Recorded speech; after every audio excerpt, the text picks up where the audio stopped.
നമുക്ക് റവയും തൈരും ഉപയോഗിച്ചുകൊണ്ട് വെറും ഒരു 15 മിനിറ്റ് കൊണ്ട് ഒരു അടിപൊളി ബ്രേക്ക്ഫാസ്റ്റ് ഉണ്ടാക്കിയാലോ. നല്ല സോഫ്റ്റും ടേസ്റ്റിയും വളരെ ഹെൽത്തിയുമായിട്ടുള്ള നമ്മളുടെ ഈ ബ്രേക്ക്ഫാസ്റ്റ് ഉണ്ടാക്കുന്നതിനായിട്ട് നമുക്ക് ആദ്യം ഒരു പാനിൽ കുറച്ച് നെയ്യ് ഒഴിച്ച് ചൂടാക്കി കുറച്ച് അണ്ടിപ്പരിപ്പ് ഒന്ന് വറുത്തെടുക്കാം. അണ്ടിപ്പരിപ്പ് വറുത്ത് കോരി മാറ്റിയതിന് ശേഷം അതേ നെയ്യിൽ കുറച്ച് കടുക് ഇട്ട് പൊട്ടിച്ചതിന് ശേഷം കുറച്ച് കടലപ്പരിപ്പും കുറച്ച് ഉഴുന്നും കൂടി ഇട്ട് ഒന്ന് നല്ലപോലെ വഴറ്റിയെടുക്കാം. കടലപ്പരിപ്പിന്റെ ഉഴുന്നിന്റെ ഒക്കെ നിറം മാറി തുടങ്ങുമ്പോൾ നമുക്ക് അതിലേക്ക് കുറച്ച് പച്ചമുളക് ചെറുതായി അരിഞ്ഞതും കൂടി ഇട്ട് നല്ലപോലെ ഒന്ന് വഴറ്റിയെടുക്കാം. പച്ചമുളക് ഒന്ന് വാടി തുടങ്ങുമ്പോൾ അതിലേക്ക് ഒരു സവാള ചെറുതായി അരിഞ്ഞതും കൂടി ഇട്ട് നമുക്കൊന്ന് വഴറ്റിയെടുക്കാം. സവാള ഒന്ന് വാടി തുടങ്ങുമ്പോൾ അതിലേക്ക് ഒരു 1/2 സ്പൂൺ കായപ്പൊടിയും കൂടി ചേർത്ത് ഒന്ന് വഴറ്റിയതിന് ശേഷം ചെറുതായി അരിഞ്ഞ ഒരു ക്യാരറ്റും ഒരല്പം ഉപ്പും കൂടി ചേർത്ത് ഒരു 2 മിനിറ്റ് ഒന്ന് നമുക്ക് കുക്ക് ചെയ്തെടുക്കാം. ഈ ക്യാരറ്റ് ഞാൻ വെജിറ്റബിൾ കട്ടറിലിട്ടൊന്ന് കട്ട് ചെയ്തെടുത്തതായിരുന്നു കേട്ടാ. നിങ്ങൾക്ക് ക്യാരറ്റ് ഗ്രേറ്റ് ചെയ്തെടുക്കുന്നതാണ് ഇഷ്ടമെങ്കിൽ അങ്ങനെ ചെയ്താലും മതി കേട്ടാ. പിന്നെ സവാള ചേർത്ത് വഴറ്റിയതിന്റെ ഒപ്പം കുറച്ച് ഇഞ്ചിയും കൂടി കൊത്തിയരിഞ്ഞ് വേണമെങ്കിൽ ചേർക്കാവുന്നതാണ് കേട്ടാ. എന്റെ മക്കൾക്ക് ഇഞ്ചി ഇഷ്ടമല്ലാത്തത് കൊണ്ടാണ് ഞാൻ ഇഞ്ചി ചേർക്കാത്തത്. ഇനി ഒരു പാത്രത്തിലേക്ക് ഞാൻ ഒരു 1.5 കപ്പ്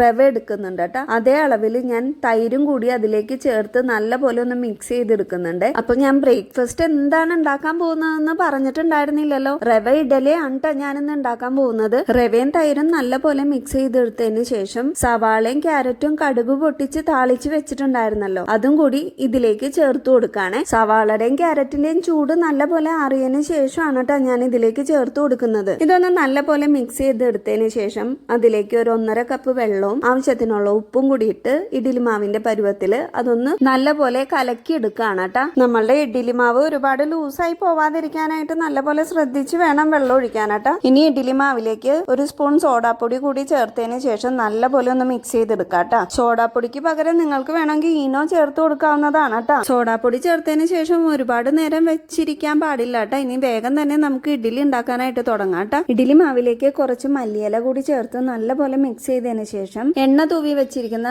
ഇഡ്ഡലി തട്ടില് ഓരോ കുഴിയിലും ഓരോ കശുവണ്ടി വീതം വെച്ചു കൊടുത്തിട്ട് അതിന്റെ മുകളിലേക്ക് ഈ ഇഡ്ഡലി മാവ് കോരി ഒഴിച്ച് ഇഡ്ഡലി ചെമ്പിലേക്ക് ഇറക്കി വെച്ച് ആവിയിലൊന്ന് വേവിച്ചെടുക്കാൻ പോവാണ് കേട്ടോ. നമ്മൾ ഇൻസ്റ്റന്റ് ആയിട്ട് ഉണ്ടാക്കിയെടുത്ത ഇഡ്ഡലി ആണെങ്കിൽ പോലും വളരെ സോഫ്റ്റും വളരെ ടേസ്റ്റിയും ഹെൽത്തിയുമായിട്ടുള്ള ഒരു ഇഡ്ഡലിയാണ് കേട്ടോ ഇത്. ചട്നിയുടെ ഒപ്പോ സാമ്പാറിന്റെ ഒപ്പോ ചമ്മന്തിപ്പൊടിയുടെ ഒപ്പോ ഒക്കെ കഴിക്കാനായിട്ട് വളരെ ടേസ്റ്റി ആയിട്ടുള്ള ഒരു ഇഡ്ഡലിയാണ്. ഇനിയിപ്പോ കറിയൊന്നും ഇല്ലെങ്കിൽ പോലും തൈരിന്റെ ചെറിയ പുളിപ്പുള്ളത് കൊണ്ട് നമുക്കത് വെറുതെ കഴിക്കാനായിട്ട് സാധിക്കോട്ടെ. പെട്ടെന്ന് തന്നെ റെഡിയാക്കി എടുക്കാൻ പറ്റുന്ന ഈ ഹെൽത്തി ആയിട്ടുള്ള ബ്രേക്ക്ഫാസ്റ്റ് എല്ലാവരും ഒന്ന് ട്രൈ ചെയ്ത് നോക്കണോട്ടാ. എന്നിട്ട് ഇതിന്റെ ടേസ്റ്റ് എങ്ങനെയുണ്ടെന്ന് ഒന്ന് കമന്റും ചെയ്തേക്കണോട്ടാ. എപ്പോഴും ഒരേ ബ്രേക്ക്ഫാസ്റ്റ് തന്നെ കഴിച്ചിട്ടുള്ള മടുപ്പൊക്കെ ഒന്ന് മാറട്ടെ എന്നേ.